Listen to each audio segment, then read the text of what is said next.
Hello student, क्या आप इस बार बोर्ड एग्जाम देने वाले हैं और अभी तक आपने गणित में कुछ भी नहीं पढ़ा है और आप सोच रहे हैं कहीं आप फेल ना हो जाएं, तो ये वीडियो आपके लिए है। इस वीडियो को आप पूरा देखेंगे, हम आपको हर एक वो ट्रिक बताएंगे जिससे आप बोर्ड एग्जाम में अच्छे मार्क्स गेन कर सकते हैं। बहुत सारे स्टूडेंट हैं जो मिस्टेक करते हैं, कॉपी में लिखते हैं लेकिन उनके नंबर नहीं आते हैं। इन सब के बारे में आज की इस वीडियो में हम डिटेल से समझने वाले हैं, तो वीडियो को आप एंड तक देखना, उसमें हर एक पॉइंट आपको मिलेगा। उसके साथ फ्रेंड्स यहाँ पर हम ये भी आपको बताएंगे कि क्वेश्चन को सॉल्व करते टाइम आपको क्या क्या सावधानी रखनी है। ठीक है, अगर आप इसको समझ लेते हैं और अगर आपको कोई क्वेश्चन नहीं समझ में आ रहा है, अगर आप उसको लिख देते हैं उस टाइप से, तो आपको नंबर पूरा भी मिलेगा। ऐसे ट्रिक यहाँ पर आज की इस वीडियो में हम लेकर आए हैं। तो चलिए फ्रेंड्स, वीडियो को स्टार्ट करते हैं। तो यहाँ पर देखिए, वीडियो को स्टार्ट करने से पहले हम आपको यहाँ पर कुछ प्रूफ दिखाना चाहते हैं कि आपको बोर्ड एग्जाम में कॉपी किस टाइप से लिखना चाहिए। तो यहाँ पर देखिए, क्वेश्चन इस टाइप से यहाँ पर सॉल्व किए गए हैं, देख सकते हैं एकदम नीट एंड क्लीन क्वेश्चन को सॉल्व किया गया है। जहाँ पर डायग्राम बनाना है वहाँ पर आपको क्वेश्चन में बनाकर सॉल्व करना है।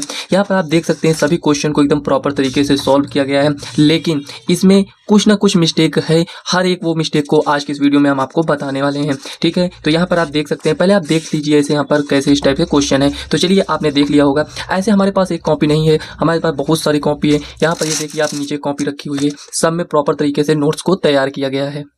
तो फ्रेंड्स, उसी के बेस पर हम ये बताएंगे कि स्टूडेंट को क्या मिस्टेक नहीं करनी चाहिए। पिछली बार के बोर्ड एग्जाम में बहुत सारे स्टूडेंट ने ऐसी मिस्टेक किया था, तभी उनके मार्क्स कम आए थे और कुछ स्टूडेंट तो फेल भी हो गए थे। तो उन सब से बचने के लिए फ्रेंड्स, इसमें आपको क्या क्या करना है, तो चलिए फ्रेंड्स समझते हैं। तो यहाँ पर फ्रेंड्स, पहला मिस्टेक ये करते हैं स्टूडेंट कि क्वेश्चन को गलत पढ़ते हैं। अब आप सोच रहे होंगे क्या हमें हिंदी पढ़ना नहीं आता है जो हम क्वेश्चन को गलत पढ़ेंगे? तो आइए यहाँ पर हम समझते हैं। मान लेते हैं जैसे कि स्क्रीन पर दिया गया है, कह रहा है कि एक वृत्त का व्यास 14 सेंटीमीटर है, तो इसका क्षेत्रफल क्या होगा। तो स्टूडेंट क्या करते हैं, इसमें क्या दिया गया है, तो आप कहेंगे दिया है d बराबर 14 सेंटीमीटर। क्या दिया गया है, ये आपका व्यास दिया गया है। तो आपसे क्या कह रहा है, वृत्त का क्षेत्रफल बताइए। वृत्त का क्षेत्रफल क्या होगा। तो वृत्त का क्षेत्रफल हम कैसे ज्ञात करते हैं, पाई आर स्क्वायर लिखते हैं। तो स्टूडेंट मिस्टेक क्या करते हैं, लिखते हैं 22/7 गुणे यहाँ पर 14 × 14 लिखते हैं। तो यहाँ से देखिए, यहाँ से ये कैंसिल, तो अब इसको गुणा कर लीजिए। 22 दूनी 44 गुणे 14, 14 चौको 56 का 6 हो जाएगा, हासिल आया 5। ठीक है ना। अब यहाँ पर देखिए 14 चौको 56, 5 क्या हो जाएगा, 61 हो जाएगा ना। तो यहाँ पर क्या करते हैं, CM। यहाँ पर इस क्वेश्चन में हम 2 मिस्टेक कर चुके हैं, शायद आपने नोट कर लिया होगा। क्या नोट किए हैं आप, यहाँ पर D मतलब कि ये व्यास दिया गया था, हमें त्रिज्या में इसको चेंज करना चाहिए। स्टूडेंट सबसे ज़्यादा मिस्टेक यहीं पर करते हैं। देखिए फ्रेंड्स, ये जो छोटे छोटे हम सिली मिस्टेक करते हैं, इसी वजह से हमारे मार्क्स कम आते हैं। और आप ये सोचते हैं कि बोर्ड एग्जाम में हम तो पूरा लिख कर आए थे, लेकिन हमें कम मार्क्स कैसे मिल गया। तो इन्हीं सब डाउट को यहाँ पर हम बताएंगे आपको।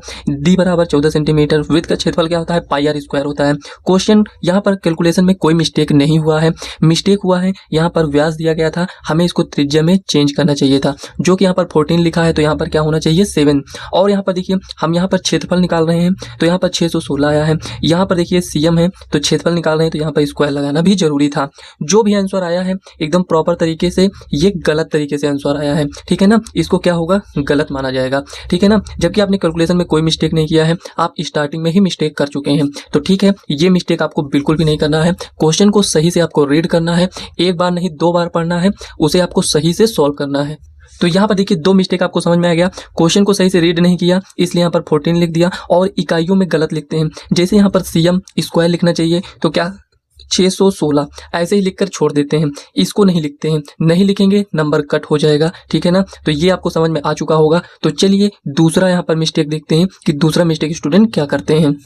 तो यहाँ पर देखिए, दूसरा मिस्टेक स्टूडेंट कुछ इस टाइप से करते हैं कि जब वो सॉल्व करते हैं ओवर कॉन्फिडेंस के चक्कर में, मान लेते हैं यहाँ पर 16 है और हमें 2 से भाग करना है, तो वो क्या करते हैं, 2 से भाग करेंगे तो 8 आना चाहिए, लेकिन वो मिस्टेक से क्या लिख देते हैं, 4 लिख देते हैं। ठीक है ना, तो इससे क्या होगा, आपका क्वेश्चन गलत हो जाएगा। ये आपको लग रहा होगा कि ये सब हमसे मिस्टेक नहीं होगा, ये सब सिंपल बातें हैं, लेकिन जब आप बोर्ड एग्जाम में बैठेंगे, तो जब आपको कुछ भी नॉलेज नहीं रहेगा, तो आप क्या करेंगे, इसी टाइप से सिली मिस्टेक करेंगे, जो कि फ्रेंड्स आपके नंबर कट हो जाएंगे। तो समझ सकते हैं कितना इंपॉर्टेंट है इन सब बातों को ध्यान में रखना, क्योंकि जो भी स्टूडेंट पूरी कॉपी को फिल कर आए थे, अच्छे से क्वेश्चन को सॉल्व किए थे, उनके भी मार्क्स कटे थे। तो वो सब क्या किए थे, यही सब छोटे छोटे मिस्टेक किए थे। तो ये मिस्टेक आपको नहीं करना है।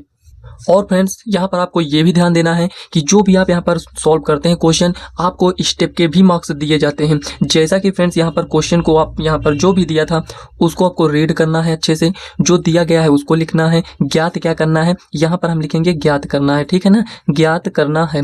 जब इसे हमें ज्ञात करना है तो यहाँ पर लिखेंगे वृत्त का क्षेत्रफल, फिर इसको नहीं लिखेंगे, मतलब जो दिया है जो ज्ञात करना है। और यहाँ पर इस टाइप से स्टेप्स लिखकर यहाँ पर प्रॉपर तरीके से आंसर लाया गया है। तो यहाँ पर क्या करते हैं स्टूडेंट, स्टेप को मिस करते हैं। जैसे कि 2 स्टेप यहाँ पर 1 2 3 स्टेप में ये हो गया एक फार्मूला, 4 स्टेप में क्वेश्चन को सॉल्व करना है तो वो क्या करते हैं 2 ही स्टेप में क्वेश्चन को सॉल्व कर देते हैं। इसको रफ वर्क करते हैं और यहीं पर डायरेक्ट आंसर लिख देते हैं। तो ये मिस्टेक मत करना। इससे क्या होगा, नंबर कैसे कटेंगे ये समझिए। मान लेते हैं ये दिया गया है, ज्ञात करना है पाई आर स्क्वायर, और यहाँ पर ये जो भी लिखे हैं यहाँ पर आंसर तो गलत आया था, ये आप भी जानते हैं। तो यहाँ पर हमें क्या मिलेगा, जो दिया गया है ज्ञात करना है वृत्त का क्षेत्रफल, अगर यहाँ पर हम फार्मूला सही लिखे हैं, कैलकुलेशन में यहाँ पर कहीं पर मिस्टेक हुआ है तो इसके हमें क्या होगा, जैसे 2 नंबर का क्वेश्चन था तो 1 नंबर हमें मिल जाएगा।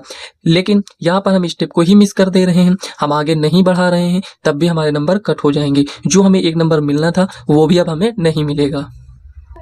और एक बात आपको नोट करना है, जो भी क्वेश्चन आप सॉल्व करें साफ सुथरा सॉल्व करें, नीट एंड क्लीन कॉपी होनी चाहिए, कट पीट कॉपी में बिल्कुल भी मत करना। जो भी क्वेश्चन आप सॉल्व कर रहे हैं, जो भी डिजिट आप लिख रहे हैं, अगर आपको ही पढ़ने में नहीं समझ में आ रहा है तो एग्जामिनर को कैसे समझ में आएगा, उसे भी नहीं आएगा, तो वो डायरेक्ट आपकी कॉपी में क्रॉस का मार्क्स दे देगा, इस टाइप से गलत कर देगा, ठीक है ना। तो जो भी लिखें, अगर हम लिख रहे हैं 4 तो समझ में आना चाहिए कि ये 4 लिखा है, ठीक है ना। तो ये सब मिस्टेक मत करना कि लिख दे रहे हैं कुछ भी और हमें भी नहीं समझ में आ रहा है, एग्जामिनर को भी नहीं समझ में आएगा। देखिए एग्जामिनर को नहीं समझ में आएगा तो वो कट कर देगा, नंबर नहीं मिलेगा आपको। तो इन्हीं सब पॉइंट को आपको बोर्ड एग्जाम में ध्यान देना है। अगर आप ध्यान देते हैं तो आपके बेहतर मार्क्स आ जाएंगे। और एक मिस्टेक यहाँ पर देख लेते हैं, जैसे मान लेते हैं कोई एपी दिया गया है 4 6 8 और आपसे बोल दिया जाए सार्वंतर ज्ञात कीजिए, मतलब डी ज्ञात कीजिए। तो यहाँ पर स्टूडेंट क्या मिस्टेक करते हैं कि यहाँ पर देखिए हमें 4 में से 2 को माइनस करना चाहिए तो 2 आएगा, तो वो क्या करते हैं 2 - 4 करते हैं और उनका -2 आता है।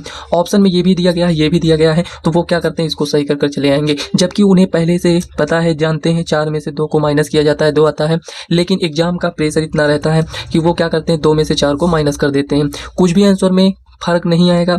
यहाँ पर देखिए प्लस में, ये माइनस में, मतलब कि ये प्लस माइनस साइन को भी हमें देखना है। ये नहीं क्वेश्चन को आप सॉल्व कर रहे हैं, आप समझ रहे हैं प्लस माइनस का ही डिफरेंस आया है, ऐसा बिल्कुल भी मत सोचना। इसी प्लस माइनस की वजह से पूरा कैलकुलेशन आपका मिस्टेक हो जाएगा। तो ठीक है फ्रेंड्स, आज की इस वीडियो को हम यहीं तक रखते हैं। वीडियो अगर आपको हेल्पफुल लगा हो तो वीडियो को एक लाइक और चैनल को सब्सक्राइब कर लेना, ताकि आगे इसी टाइप की इंफॉर्मेटिव वीडियो आप तक हम प्रोवाइड कर सकें। तो चलिए फ्रेंड्स, मिलते हैं नेक्स्ट वीडियो में, तब तक के लिए बाय।